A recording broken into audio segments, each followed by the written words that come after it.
Thanks for tuning in. मैं हूं नीलम और आज हम करने वाले हैं अपने strength training and toning workout series के वीक 3 का वर्कआउट 1, जो हम लेडीज़ के लिए बहुत इंपॉर्टेंट है क्योंकि ये एक चेस्ट वर्कआउट है। अब आप सोचेंगे कि बीइंग अ फीमेल हम चेस्ट क्यों ट्रेन करें। ऐसा हमें इसलिए करना पड़ता है क्योंकि हमारी प्रॉब्लम्स है कि हमें अपने ब्रेस्ट के ऊपर एक्स्ट्रा जो फैट होता है हम उसे कम करना चाहते हैं, और जो सैगीनेस आ जाती है एज के अकॉर्डिंग उसे भी हम कम करना चाहते हैं। तो हम अपने ब्रेस्ट को फर्म, टोन और शेप्ड अप बनाना चाहते हैं।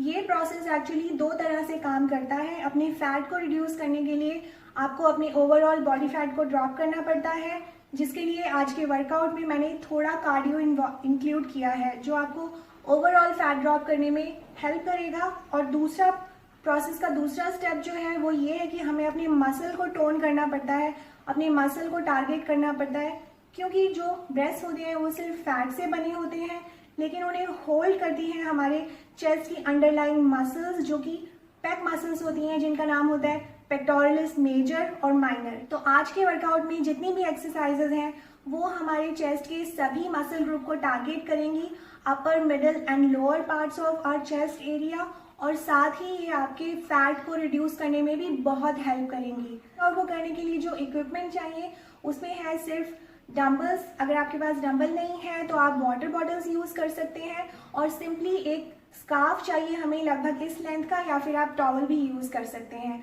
और हमेशा की तरह मैंने आपके लिए वार्म अप और कूल डाउन इंक्लूड किया है। तो चलिए बिना किसी देरी के हम अपना वर्कआउट शुरू करते हैं। Welcome to the voice over.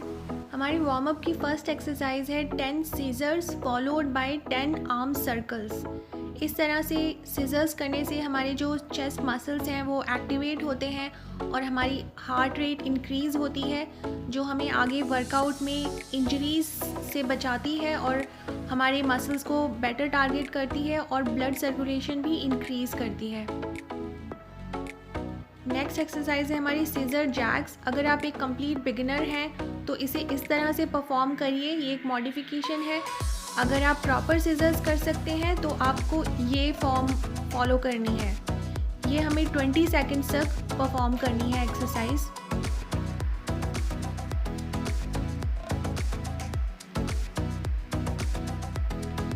Third exercise है हमारी ऑल्टरनेटिव आर्म रेजेस। इसमें इस तरह से ऑल्टरनेटिव वे में हमें अपने आर्म्स को ऊपर रेज करना है और बिल्कुल आउटस्ट्रेच्ड पोजीशन में थोड़ा पल्स करना है, ताकि हम थोड़ी रेंज ऑफ मोशन और इंक्रीज कर सकें और अपने जॉइंट्स को ओपन कर सकें। फोर्थ एक्सरसाइज है हमारी क्रॉस जैक्स। इसमें इस तरह से आपको आगे और पीछे स्टेप्स लेने हैं। इससे हमारी अगेन हार्ट रेट इंक्रीज़ होगी और ब्लड सर्कुलेशन इम्प्रूव होगा, जिसके लिए मेनली हम वार्म अप करते हैं। ये भी आपको 20 सेकंड्स तक एक्सरसाइज परफॉर्म करनी है। अब चलिए शुरू करते हैं हम अपना वर्कआउट, जिसकी फर्स्ट एक्सरसाइज है इंक्लाइन पुशअप। इंक्लाइन पुशअप के लिए आपको ऐसा कोई एलिवेटेड सरफेस ढूंढना है और उस पर इस तरह से आपको पुशअप करना है। अगर इंक्लाइन पुशअप आपके लिए डिफ़िकल्ट है तो आपको वॉल पुशअप परफॉर्म करनी है, जैसा कि मैंने आपको मॉडिफिकेशन में दिखाया है।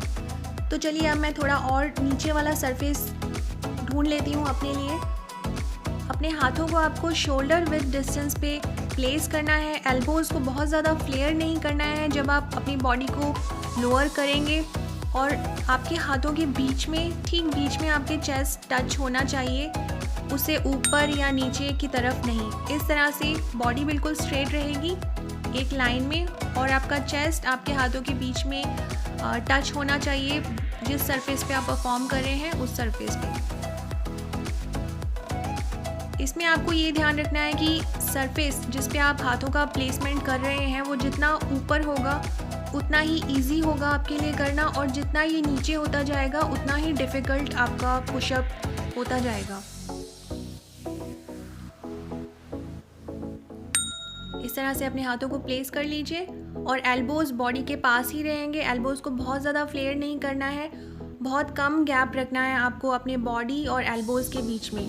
पर हाँ, गैप रखना है, अपने एल्बोज़ को ब्रश नहीं करना है बॉडी के साथ, थोड़ा गैप रखना है, पर बहुत ज़्यादा गैप हमें नहीं रखना है। सेकेंड एक्सरसाइज है हमारी alternative chest press. Chest press exercise हमारे चेस्ट के मेजर मसल ग्रुप को टारगेट करती है। इसके लिए अपने वेट्स को अपने साइड्स में रख लीजिए ताकि आपको उठाने में आसानी हो। इस तरह से फ्लैट आप फ्लोर पे लेट जाइए और आपका जो हाथ है बिल्कुल आपके चेस्ट के टॉप पे इस तरह से रहना चाहिए। एक साइड पहले प्रेस करेंगे, उसके बाद हम दूसरी साइड करेंगे। इस तरह से ऑल्टरनेटिव वे में हमें ये एक्सरसाइज, और अपने चेस्ट को स्क्वीज़ करना नहीं भूलेंगे जब हमारे हाथ बिल्कुल टॉप पे होंगे। Grab your weights. जब आपकी आर्म बिल्कुल स्ट्रेट होगी आपको अपने चेस्ट को स्क्वीज़ करना है, और जो आपका हाथ ऊपर स्टेबल है इसमें आपको ये ध्यान रखना है कि जो आर्म आपकी स्ट्रेट है ऊपर, उस साइड के चेस्ट मसल को आपको कंटिन्यूअसली टाइट करके रखना है, कंटिन्यूअसली स्क्वीज़ करते रहना है उसे। इसे ऑल्टरनेटिव करने का ये फ़ायदा है, आप जो आपकी स्ट्रेट आर्म है उस साइड का जो आपका पेक मसल है उसको लूज़ नहीं छोड़ना है, उसको कंटिन्यूअसली टाइट करके रखना है। इससे आपकी एक्सरसाइज जो है बेनिफिशियल होगी। अगर आप उसे लूज़ रहने देंगे, अगर आप स्क्वीज़ नहीं करना भूल जाएंगे तो हमें उतना अच्छा रिज़ल्ट नहीं मिलेगा इस एक्सरसाइज का।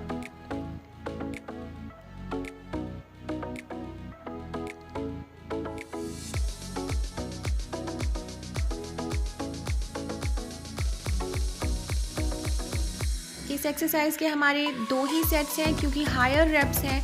15 रेप्स आपको हर साइड पे कंप्लीट करने हैं। जब हायर रेप्स हम कर रहे हैं इसलिए मैंने सेट्स कम कर दिए as compared to previous workout जहाँ पे हम 3 सेट्स करते थे। तो बीइंग अ बिगिनर यहाँ पे जब हम रेप्स अपने बढ़ा रहे हैं तो हम अपने सेट्स कम कर देंगे।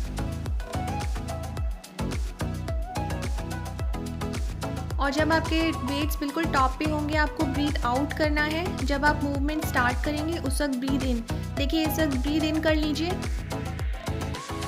और अब ब्रीथ आउट करिए। ये आपकी ब्रीदिंग का पैटर्न रहेगा। जब आप टॉप पे स्क्वीज़ करेंगे उस वक्त ब्रीथ आउट करिए, और जब आप नीचे होंगे उस वक्त आपको ब्रीथ इन करना है। जाहिर सी बात है कि हर रेप के साथ आपको ब्रीथ इन ब्रीथ आउट करने की ज़रूरत नहीं पड़ेगी, नेचुरली ब्रीथ करिए। लेकिन जब आप बिल्कुल अपने टॉप पे होते हैं वेट्स आपके, उस वक्त आपको ब्रीथ आउट करना होता है, और जब आप मूवमेंट इनिशिएट कर रहे होते हैं उस वक्त आपको ब्रीथ इन करना होता है।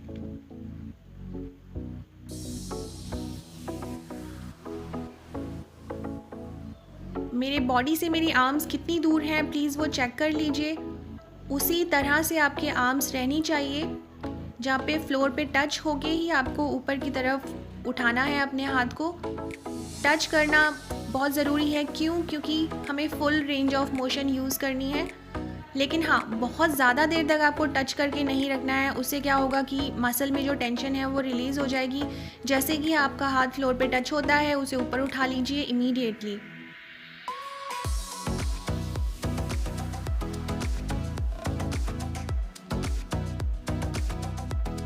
नेक्स्ट एक्सरसाइज है हमारी ऑल्टरनेटिव चेस्ट फ्लाइज। ये भी हमें लाइंग पोजीशन में ही परफॉर्म करनी है।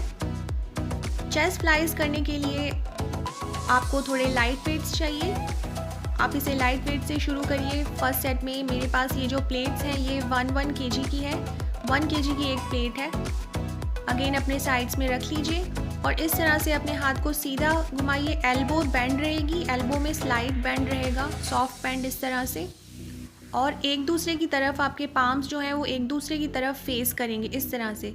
इस तरह से हमें हाथों को फैलाना है। जैसे ही आपका आर्म फ्लोर पे टच हो जाता है उसको ऊपर उठा लेना है, और ये मूवमेंट हमें ऑल्टरनेटिवली परफॉर्म करना है। Again squeeze your chest. जो साइड आपकी ऊपर है उस साइड की चेस्ट मसल को कंटिन्यूअसली कॉन्ट्रैक्ट करके रखना है आपको। ये टेक्निक इसमें बहुत ज़्यादा ज़रूरी है अगर आप अपनी एक्सरसाइज को इफ़ेक्टिव बनाना चाहते हैं। अगर आप स्क्वीज़ करना भूल जाएंगे तो आपको बहुत ही कम रिजल्ट मिलेगा इसका। एल्बो स्लाइटली बेंड, याद रखिए एल्बो स्लाइटली बेंड रहेगी। और जो साइड आपकी रेस्टिंग है, जो साइड ऊपर मेरा हाथ बिल्कुल जो स्टेबल है, उस साइड की चेस्ट मसल को आपको कंटिन्यूअसली टाइट करके रखना है, स्क्वीज़ करके रखना है। तो इस टेक्निक से आपके दोनों चेस्ट मसल्स वर्क कर रही हैं। बेशक ये मूवमेंट ऑल्टरनेटिव कर रहे हैं हम, लेकिन हम वर्क दोनों साइड के चेस्ट मसल्स पे एक साथ कर रहे हैं। जो साइड हमारी वर्क कर रही है उस साइड में हम मूवमेंट के थ्रू अपनी मसल को टारगेट कर रहे हैं, और जो साइड हमारी उस वक्त रेस्टिंग है उस वक्त के हमारे चेस्ट मसल को स्क्वीज़ करके हम उसे भी कंटिन्यूसली टारगेट कर रहे हैं।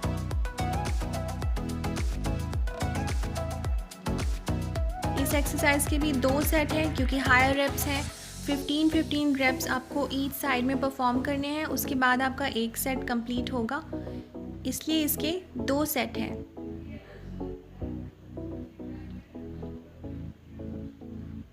अगेन अपने एल्बोज़ को फ्लोर पे बहुत ज़्यादा देर टच करके मत रखिए, जैसे ही टच होता है उसी वक्त आप उठा लीजिए, जिससे आपकी टेंशन टाइम अंडर टेंशन बना रहेगा और आपको एक्सरसाइज का बेस्ट रिज़ल्ट मिलेगा।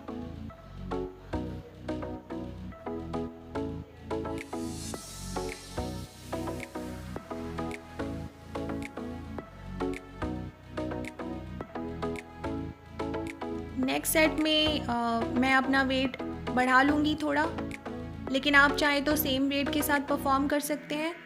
अगर आप चाहें तो सेकंड सेट में आप वेट अपना इंक्रीज़ कर सकते हैं। वेट इंक्रीज़ करने से आप अपने मसल को और बेटर टारगेट कर पाते हैं, क्योंकि पहले सेट में आपका ऑलमोस्ट आपके मसल कंडीशन होता है, उसका वार्म अप होता है, और जो सेकंड सेट में वेट बढ़ा देने से एक्सरसाइज की इंटेंसिटी और ज़्यादा बढ़ जाती है और हमारे मसल में वेयर एंड टियर्स होते हैं, जिसकी वजह से हमारा मसल ग्रो करता है और टोन होता है। रेप्स आपको सेम ही परफॉर्म करने हैं, ज़्यादा वेट के साथ भी। ये बिल्कुल आप अपने कंफर्ट लेवल के हिसाब से, अगर आप चाहें तो सेम वेट पे भी दोनों सेट परफॉर्म कर सकते हैं। अगर आप चाहें तो आप वेट अपना इंक्रीज़ भी कर सकते हैं, but be careful, don't get injured. ध्यान से करिए। अगर आप कंफर्टेबली कर पाए फर्स्ट सेट तो आप सेकंड सेट में वेट अपना इंक्रीज़ कर दीजिए। अगर आपको वो थोड़ा डिफ़िकल्ट लगा, आपको इफ़ेक्टिव लगा, आपको लगा कि हाँ ये आपका मैक्सिमम एफ़र्ट है, तो आप सेम वेट पे ही परफॉर्म करिए।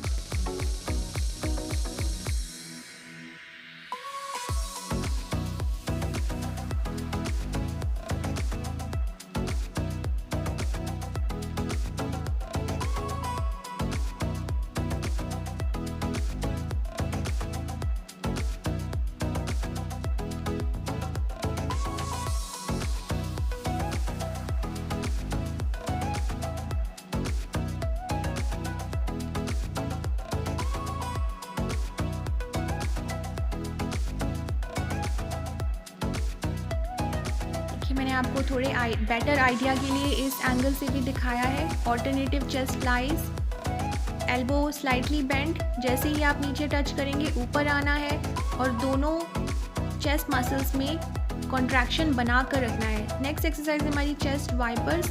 इसमें इतना गैप रखना है आपको अपने आर्म और बॉडी के बीच में, और इस तरह से डायगोनल मूवमेंट परफॉर्म करना है। एल्बो स्लाइटली बेंड रहेगी।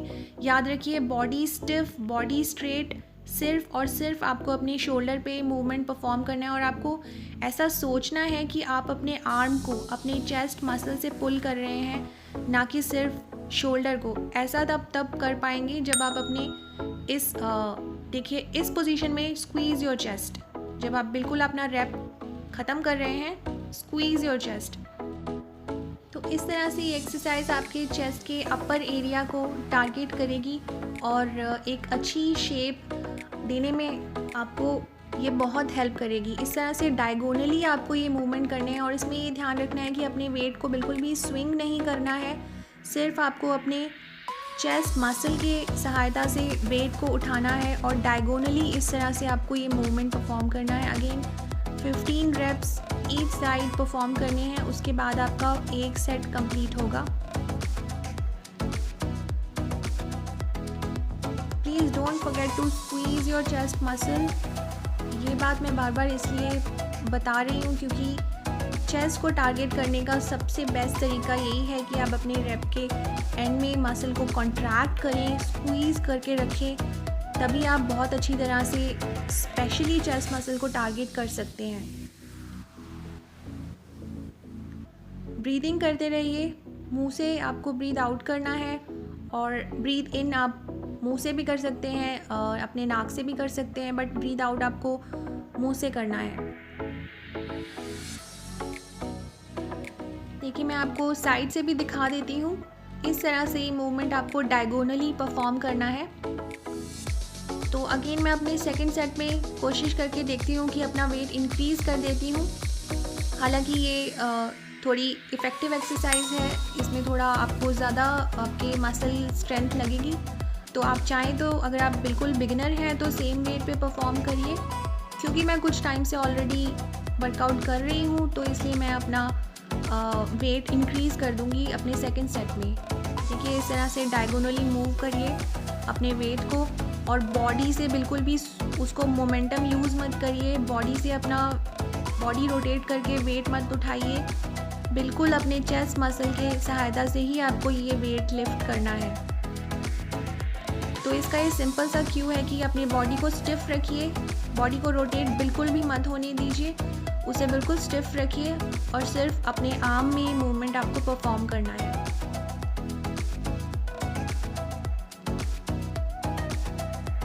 और प्लीज़ हाइट भी देखिए कि मैं किस हाइट पे ये वेट लेके जा रही हूँ। जब मेरा रेप एंड होगा तो ये हाइट आपके शोल्डर से ऊपर, थोड़ा सा ऊपर होनी चाहिए, बहुत ज़्यादा ऊपर नहीं, बहुत नीचे भी नहीं।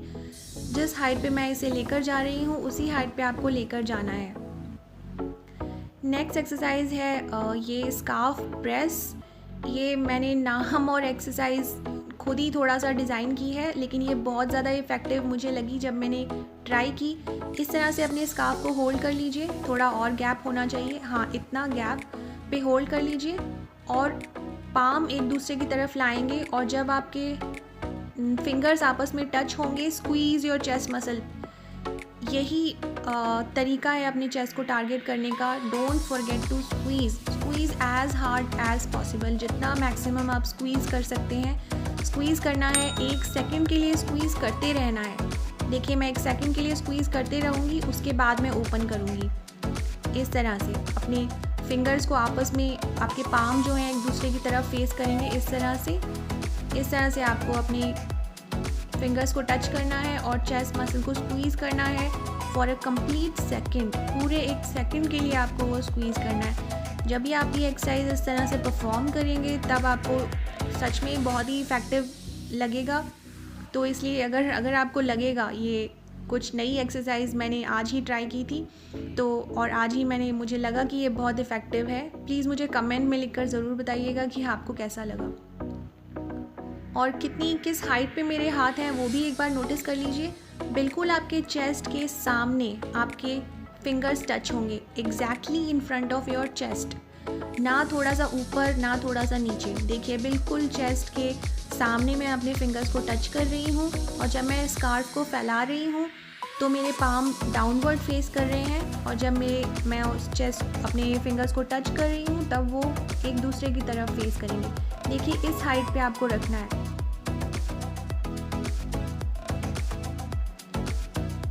आपको ये लग रहा होगा कि इसमें स्कार्फ का क्या यूज़ है। इसमें स्कार्फ का बस यही यूज़ है कि आपको कितना अपने हाथ को, जब आप स्कार्फ आपका स्ट्रेच है, इस पोजीशन में क्या हाइट रखनी है। दोनों अपने पाम्स का अलाइनमेंट थोड़ा सा मिलाने के लिए इस स्कार्फ का रोल है।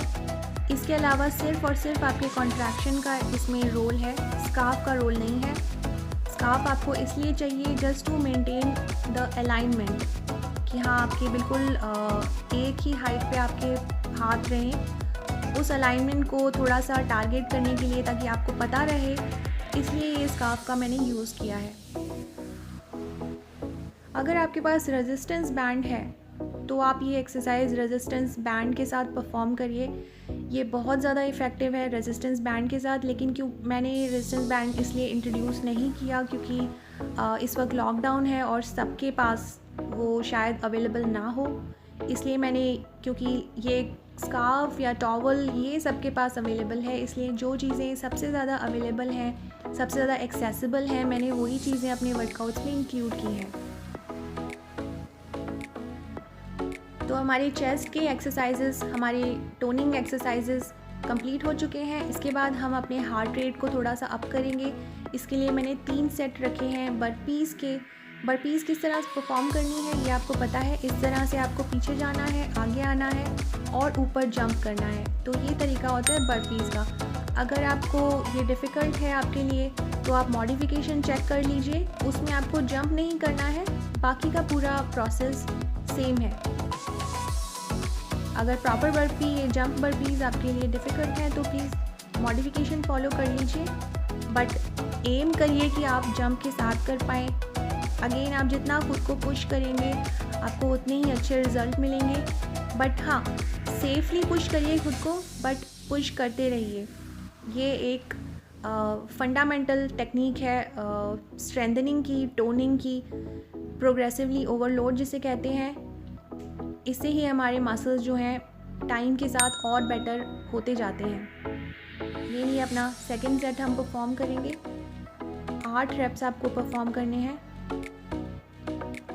जितना आप हाई जंप कर सकते हैं उतना हाई करिए, जितना फास्ट आप इसे परफॉर्म कर सकते हैं उतना फास्ट करिए।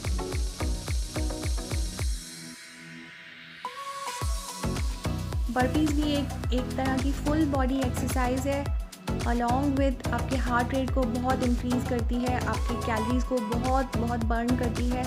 बहुत ही अच्छी एक्सरसाइज है। हाँ थोड़ी मुश्किल है, मैं भी इससे अक्सर बचना चाहती हूँ, लेकिन क्योंकि इसके फ़ायदे इतने ज़्यादा हैं इसलिए इसे अवॉइड ना ही किया जाए तो बेटर है। इसे प्लीज़ इंक्लूड करिए और देखिए कि आपको कितने अच्छे रिजल्ट्स मिलते हैं। ये हमारी लास्ट एक्सरसाइज है वर्कआउट की। इसके बाद हम अपना कूल डाउन स्ट्रेचेस परफॉर्म करेंगे।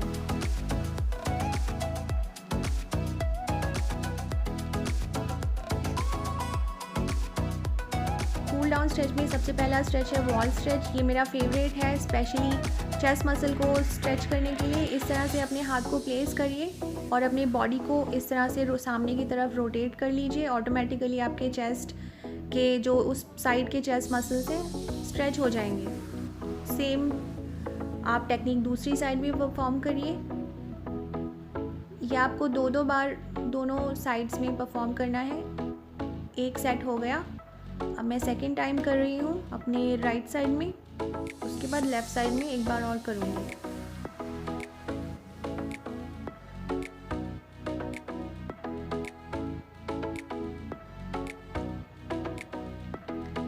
नेक्स्ट है हमारा स्ट्रेच बॉडी रोटेशन। इसमें अपने पैरों को शोल्डर विद डिस्टेंस पे इस तरह से रखिए और इस तरह से अपनी बॉडी को रोटेट करिए, पल्स करिए।